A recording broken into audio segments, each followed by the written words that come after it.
이번 주는 예수님처럼 섬기라 라는 주제를 가지고 함께 주님의 말씀을 또 상고합니다.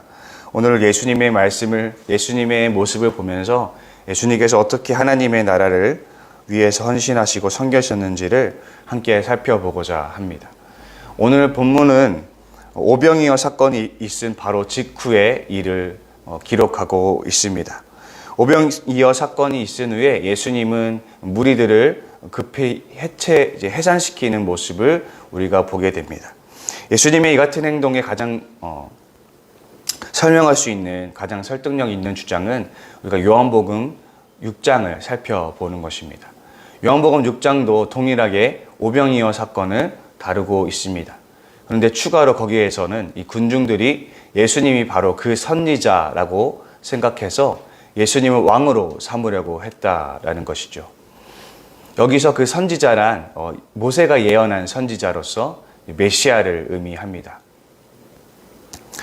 따라서 이는 유대인들이 예수님을 메시아라고 확신하고 그를 왕으로 세워서 정치적인 봉기를 세우려고 하는 소동이 일어났음을 알 수 있는 대목입니다.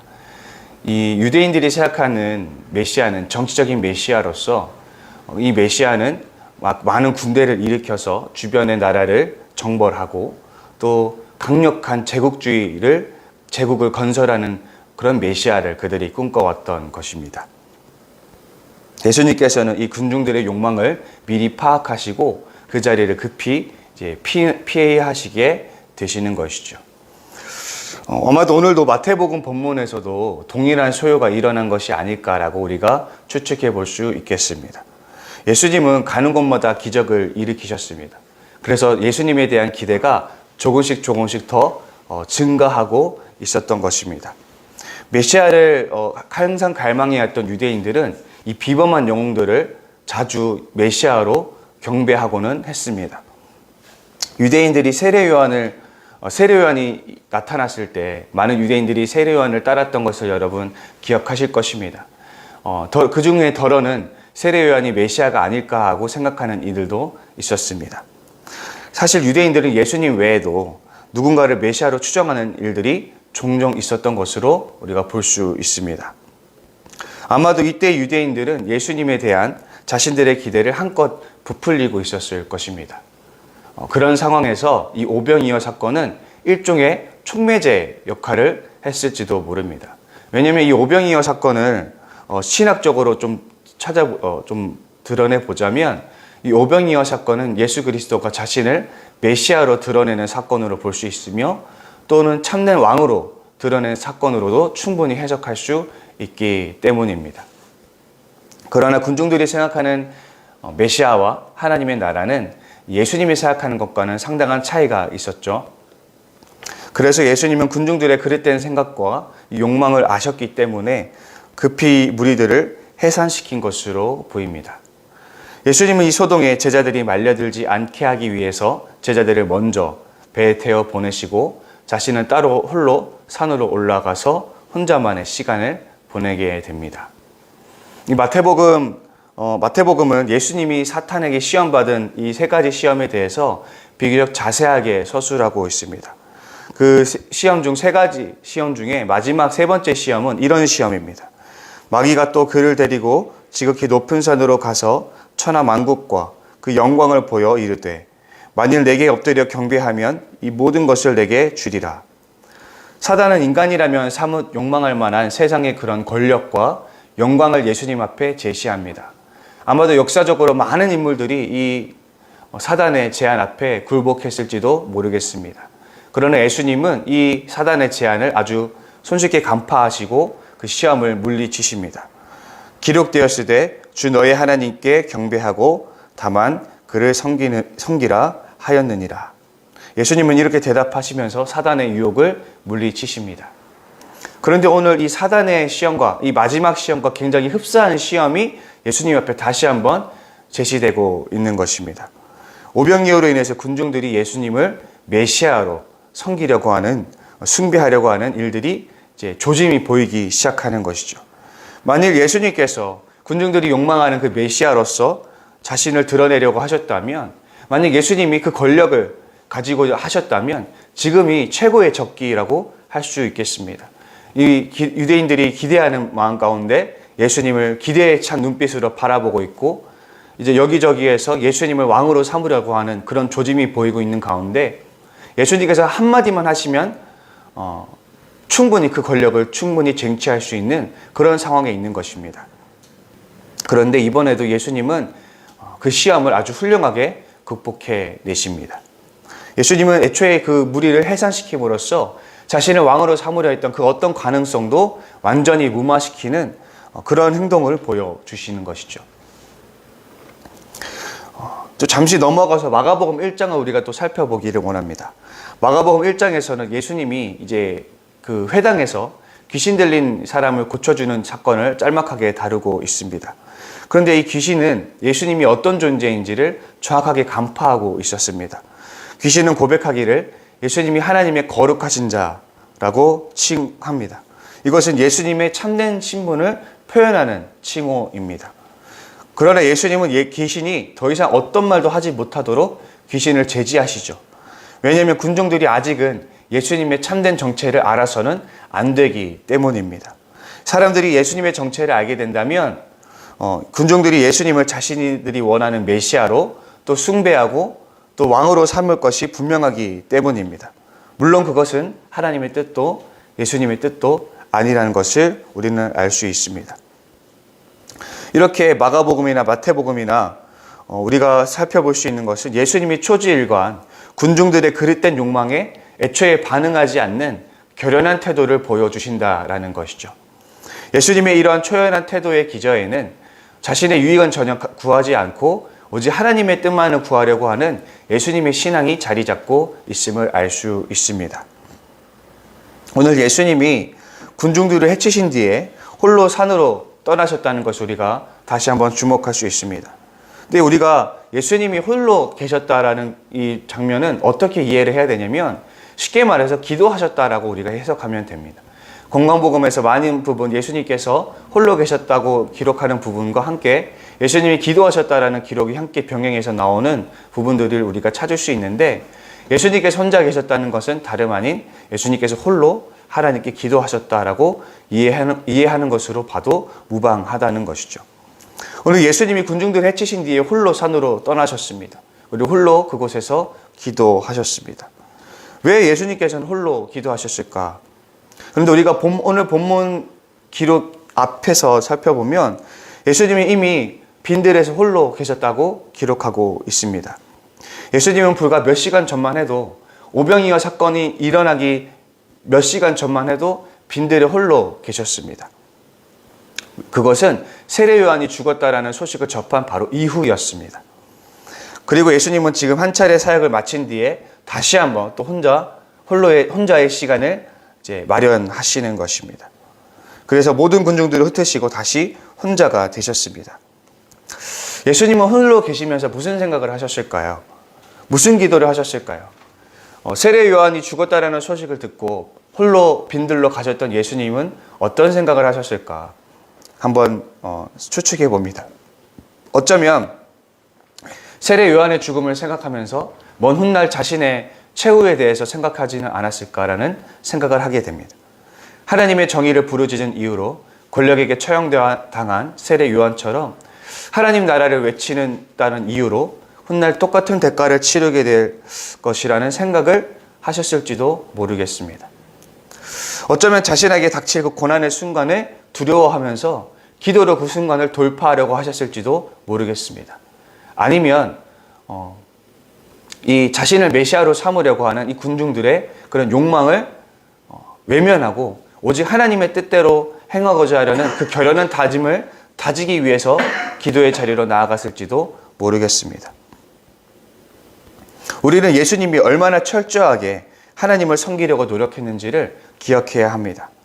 예수님이 기계적으로 자신의 그 사역을 감당했을 것이라고 우리가 생각해서는 안 됩니다. 예수님은 숱하게 시험을 당했고 또 그 십자가의 길을 걸어가야 될 때에 많은 두려움에 휩싸이기도 하셨습니다. 예수님은 십자가 앞에서 두려워하셨으며 망설이셨으며 기도가 필요하셨습니다. 그러나 예수님은 한결같이 하나님께서 기뻐하실 만한 선택을 훌륭하게 감당해 오셨습니다. 예수님에게 있어서 중요한 것은 그 어떤 권력이나 그 어떤 명예나 그 어떤 사람의 유익이 아니라 오직 하나님의 뜻이었습니다. 오로지 하나님의 뜻, 심지어 자신의 목숨을 드리기까지 순종해야 되는 하나님의 뜻, 그 뜻에 예수님의 뜻이 있었던 것입니다. 그것이 예수님의 최우선 과제였던 것이죠. 만약 우리가 하나님을 믿는 궁극적 이유가 단순히 우리의 구원을 위해서라면 우리는 예수님을 믿을 수는 있으되 예수님을 따를 수는 없을 것입니다. 왜냐하면 예수님이 보여주신 그 삶, 하나님의 뜻을 쫓아 살아가는 삶은 자신의 자아를 완전히 포기하는 일임을 우리에게 보여주기 때문입니다. 자아를 포기한다는 것은 어떤 것을 뜻하는 것일까요? 그것은 바로 나 자신의 유익을 포기한다라는 것이며 심지어 자신의 구원조차도 포기할 수 있는 일임을 우리에게 알려주고 있는 것입니다. 바울이요 로마서에서 이렇게 말합니다. 나의 형제 곧 골육의 친척을 위하여 내 자신이 저주를 받아 그리스도에게서 끊어질지라도 원하는 바로라. 바울이 이런 극단적인 수사는 다소 과장된 부분이 있을지라도 꽤나 충격적입니다. 그러나 저는 바울이 선교 여정 중에 치렀던 대가들을 고려해 보건대 바울의 이러한 표현이 단순히 수사학적인 표현들로 그칠 수는 없다라고 생각을 합니다. 바울은 스스로 주장하길 예수가 불러서 사도가 되었다라고 주장하는 사람이죠. 그는 예수님께 직접 부르심을 받았습니다. 그가 사도의 권위, 자신의 사도의 권위가 몇 번이나 공격을 받을 때에도 그는 이 확신 앞에서 흔들리지 않았습니다. 우리가 이런 질문을 해볼 수 있겠습니다. 이렇게 예수님에게 부르심을 받은, 확고한 부르심을 받은 그 바울 앞에서 과연 그는 영생에 대한 확신이 없었을까라는 질문을 해볼 수 있겠습니다. 그는 영생에 대한 확신이 없었을까요? 자신이 구원받았다는 확신이 없었을까요? 그가 하나님 나라를 위해서 보여준 열정은 단순히 하나님 나라에 들어가기 위한, 단순히 구원을 얻기 위함이었을까라는 질문을 해보게 됩니다. 근데 이 구절을 보건대, 바울의 여정을 보건대, 바울의 삶의 목적은 자신의 구원에 있지 않았다라는 것입니다. 그는 자신의 말대로 동족들을 위해서라면 자신이 저주를 받아 그리스도에게서 끊어질지라도 전혀 개의치 않는 그런 태도를 확고하게 보여주고 있습니다. 동족들을 향한 바울의 마음이 어느 정도인지 우리는 알 수 있는 대목입니다. 물론 구원이 중요하지 않다는 것은 아닙니다. 그러나 신앙에 있어서 자신의 구원보다 더 우선시되는 것이 있다는 것을 바울이 보여주고 있습니다. 바울은 자신의 유익이 심지어 자신의 구원마저도 신앙의 궁극적 목적이 될 수 없음을 우리에게 가르쳐주고 있습니다. 신앙의 궁극적 목표는 자기 자신이 아니라 바로 이웃에게 있으며 하나님에게 있다라는 것입니다. 여러분 생각해 보시기 바랍니다. 만약에 제자들이 예수님을 따르는 것이 목적이 아닌 하나님 나라에 들어가는 것이 목적이 있었더라면, 그것이 그들의 궁극적인 목적이었더라면 이 제자들은 굳이 예수님의 부활을 증언하지 않았을 것입니다. 사도행전 이전부터 이미 이제 제자들은 예수님을 메시아로서 또 주로서 믿고 있었고 구원을 얻었습니다.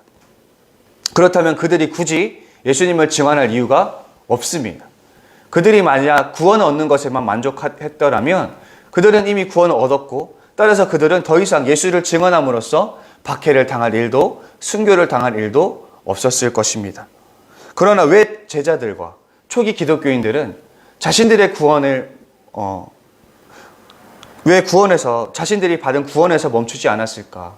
왜 그들은 자신이 구원을 얻은 것에서 충분히 목적을 달성했다고 생각하지 않았고 왜 더 거기서 나아가서 그렇게 힘겹게 부활을 증언하며 살았을까를 고민해 보게 됩니다. 왜 초기의 기독교인들은 왜 자신이 구원받는 것에 만족하지 않았을까? 왜 더 나아가서 예수님의 부활을 증언하는 삶으로 나아가야만 했는가라는 질문을 던져보게 됩니다. 이 부분을 우리가 함께 고민해 보았으면 좋겠습니다. 그들에게 있어서 삶의 목적은, 신앙의 궁극적 목적은 무엇이었을까? 한번 생각해 봤으면 좋겠습니다. 예수님께서 이렇게 말씀하셨습니다. 너희는 먼저 그의 나라와 그의 의를 구하라. 그리하면 이 모든 것을 너희에게 더하시리라. 우리가 성경을 문자적으로 그대로 이해해서는 안 되겠지만 적어도 이 말씀만큼은 우리가 그대로 받아들이는 믿음이 필요할지 모르겠습니다. 내 삶을 어떻게 해야 하는가?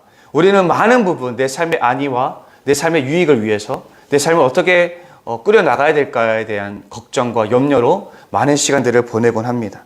그러나 우리는 내 삶을 어떻게 해야 되는가라는 걱정은 잠시 접어두고 먼저 구하라고 하신 그 하나님의 나라와 그 의를 위해서 그것을 우리의 삶의 최우선 과제로 삼는 태도가 우리에게 필요한지도 모르겠습니다. 부디 그 믿음과 용기가 우리 모두에게 있기를 바랍니다.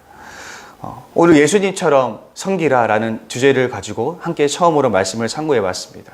우리 예수님께서 어떻게 하나님을 섬겼는지를 우리가 보게 됩니다. 예수님은 자신의 어떤 유익도 구하지 않았고 그 어떤 세상의 권력이나 영광도 구하지 않았고 오직 하나님의 나라와 하나님의 의를 이루기 위해서 자신의 모든 것을 내어드린, 심지어 자신의 목숨마저도 내어드린 그런 모습을 보여주셨습니다. 나의 유익보다, 심지어 나의 구원보다도 하나님을 섬기는 것이 먼저라는 사실을 오늘 예수님 우리에게 말씀해 주시고 계십니다. 하나님의 나라가 먼저입니다. 이것이 신앙의 궁극적인 목적입니다. 부디 저와 여러분의 그 신앙의 궁극적 목적이, 삶의 궁극적 목적이 하나님의 나라, 하나님의 뜻이 될 수 있기를 간절히 소망합니다. 우리 시간 함께 기도할 텐데, 우리가 이제 3월 이제 마지막 날인데 미래를 맡김이라는 주제를 가지고 마지막으로 우리가 기도하실 텐데, 우리 지혜처치의 미래를 위해서 또 기도해 주시고, 또 우리가 지금 사순절을 보내고 있습니다. 우리 가정, 일터, 교회, 나라를 위해서 중보기도 해주시고 또 각자 가지고 나오신 기도 제목 가지고 기도하실 텐데, 우리 세 번역 주기도문으로 함께 기도하시고 기도의 자리로 나아가도록 하시겠습니다. 하늘에 계신 우리 아버지, 아버지의 이름을 거룩하게 하시며 아버지의 나라가 오게 하시며 아버지의 뜻이 하늘에서와 같이 땅에서도 이루어지게 하소서. 오늘 우리에게 일용할 양식을 주시고 우리가 우리에게 잘못한 사람을 용서하여 준 것 같이 우리 죄를 용서하여 주시고 우리를 시험에 빠지지 않게 하시고 악에서 구하소서. 나라와 권능과 영광이 영원히 아버지의 것입니다. 아멘.